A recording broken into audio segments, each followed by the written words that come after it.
پڑھیے الصلاۃ والسلام علیک یا رسول اللہ، الصلاۃ والسلام علیک یا حبیب اللہ، الصلاۃ والسلام علیک یا نبی اللہ، وعلی آلک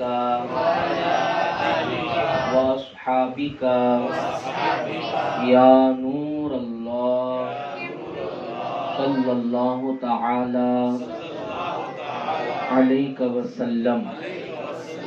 محبوب کی محفل کو محبوب سجاتے ہیں، آتے ہیں وہی جنہیں سرکار بلاتے ہیں۔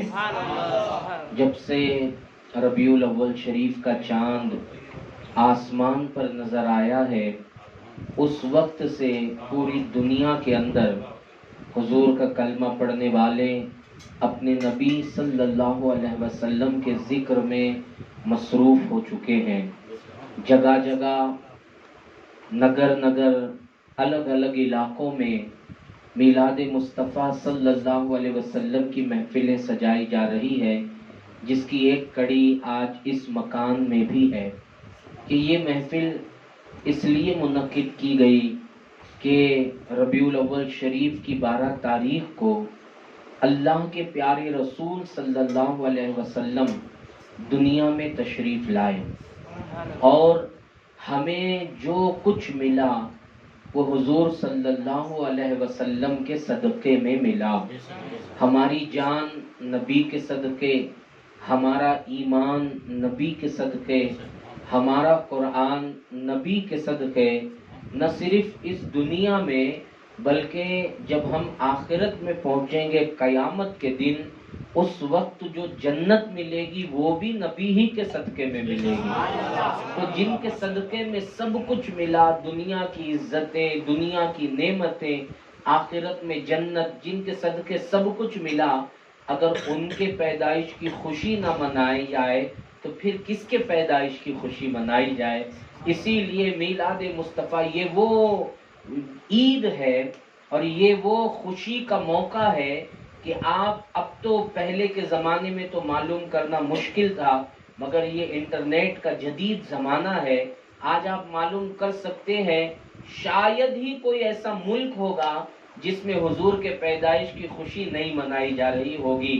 انگریزوں کے ملک میں بھی جو مسلمان رہتے ہیں، 12 ربیع الاول شریف یا میلاد مصطفیٰ کا مہینہ آتے ہی وہ لوگ بھی یا تو جلوس نکالتے نظر آتے ہیں، یا میلاد کی محفلیں منعقد کرتے ہیں، یا اپنے آقا علیہ السلام کی یاد میں درود مصطفیٰ کی محفلوں کا اہتمام کیا جاتا ہے۔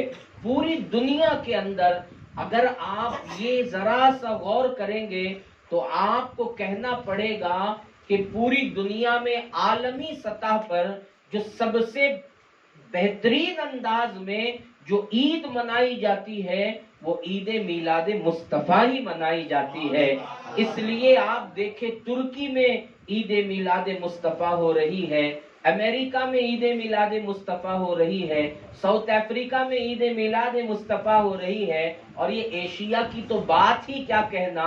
اس طرف حضور نے دیکھ کر کہا تھا مجھے اس طرف سے وفا کی بو آ رہی ہے، اور یہاں کا تو کہنا ہی کیا ہے، گھر گھر جو ہے میلاد مصطفیٰ کی خوشیوں میں جو ہے ذکر مصطفیٰ میں مست نظر آتا ہے۔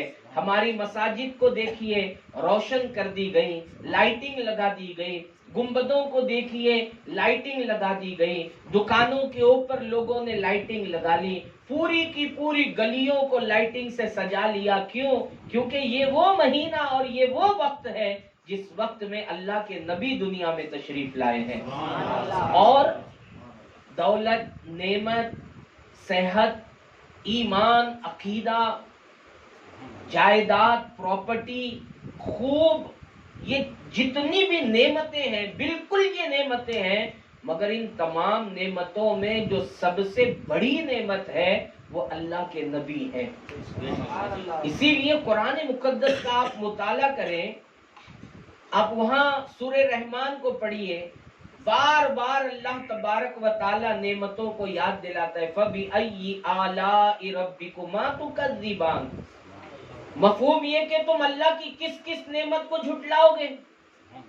اللہ نے کتنی نعمتیں عطا فرمائی، مگر آپ دیکھیں کروڑوں نعمتیں دینے والا خدا جب نعمتیں دیتا ہے تو دینے کے بعد یہ نہیں کہتا کہ انسانوں میں نے تمہیں نعمت دے کر تم پر احسان کیا ہے. آپ دیکھیں جس زمین پر ہم بیٹھے ہیں، اگر یہ زمین نہیں ہوتی تو پانی کے اوپر ہم کتنا گزر بسر کر سکتے تھے. اللہ نے زمین دی، یہ بہت بڑی اللہ کی نعمت ہے. پھر اللہ نے آسمان بنایا، یہ بھی اللہ کی بہت بڑی نعمت ہے. اگر صرف زمین صرف آسمان ہوتے، سورج نہیں ہوتا، تو پھر آپ بتائیں روشنی نہیں ہوتی، انسان کا جینا کتنا مشکل ہو جاتا. پتا چلا کہ سورج بھی اللہ کی نعمت ہے. نہ صرف سورج اللہ کی نعمت ہے، سورج کا ڈوب جانا بھی یہ اللہ کی نعمت ہے کہ اگر 24 گھنٹے سورج آسمان پر چمکتا اور دمکتا رہتا تو رات میں سونا کتنا مشکل ہو جاتا. اللہ اکبر، سورج کا ڈوبنا بھی جو ہے اللہ کی نعمت ہے. آپ دیکھتے چلیں، یہ چاند اللہ کی نعمت، یہ سورج اللہ کی نعمت، یہ ستارے اللہ کی نعمت، یہ زمین کا غلہ اللہ کی نعمت، یہ جانور جن کو ہم ذبح کر کر کھاتے ہیں یہ اللہ کی نعمت، جس گاڑی پر ہم بیٹھ کر سفر کرتے ہیں یہ اللہ کی نعمت، جس گھر میں ہم رہتے ہیں یہ اللہ کی نعمت، اولاد اللہ کی نعمت، ماں اللہ کی نعمت، باپ اللہ کی نعمت. اللہ نے کروڑوں نعمتیں عطا فرمائی اور پھر قرآن نے کہہ دیا وَإِن تَعُدُّوا نِعْمَةَ اللَّهِ لَا تُحْصُوهَا کہ اگر تم میری نعمتوں کو گننا چاہو، لا تحصوها گن نہیں سکتے، شمار نہیں کر سکتے. میں نے اتنی نعمتیں بندوں تمہیں عطا فرمائی ہے. مگر دیکھیں اتنی بڑی بڑی نعمتیں دینے کے بعد بھی کہیں قرآن میں آپ کو ایسا نہیں ملے گا کہ اللہ نے کہا کہ میں نے چاند تمہارے لیے بنایا تم پر احسان کیا، زمین تمہارے لیے بنائی تم پر احسان کیا، آسمان تمہارے لیے بنایا تم پر احسان کیا. کروڑوں اربوں بے شمار نعمتیں دینے والا خدا دیتا ہے نعمتیں تو کبھی نہیں کہتا کہ میں نے نعمت دے کر تم پر احسان کیا. مگر جب اللہ اپنے نبی کو دنیا میں بھیجتا ہے، اپنا نبی ہمیں عطا فرماتا ہے، تو خدا کے قرآن کی آیت کہتی ہے لَقَدْ مَنَّ اللَّهُ عَلَى الْمُؤْمِنِينَ إِذْ بَعَثَ فِيهِمْ رَسُولًا کہ بے شک اللہ نے مومنوں پر احسان کیا. وہ کیا احسان کیا کہ ان میں اللہ نے رسول کو پیدا فرما دیا. تو دیکھیں اسی لیے کہا کہ دوسری نعمت صرف نعمت ہے اور ہمارے نبی اللہ کی بڑی نعمت ہے، نعمت عظمیٰ ہمارے نبی ہے. مگر آپ دیکھیں نعمت یہ جو ملی حضور ہمیں ملے، حضور اللہ نے ہمیں اپنا نبی عطا فرمایا. کیوں عطا کیا؟ حضور کے دنیا میں آنے کا مقصد کیا؟ کیوں پیدا کیا گیا اللہ کے رسول کو؟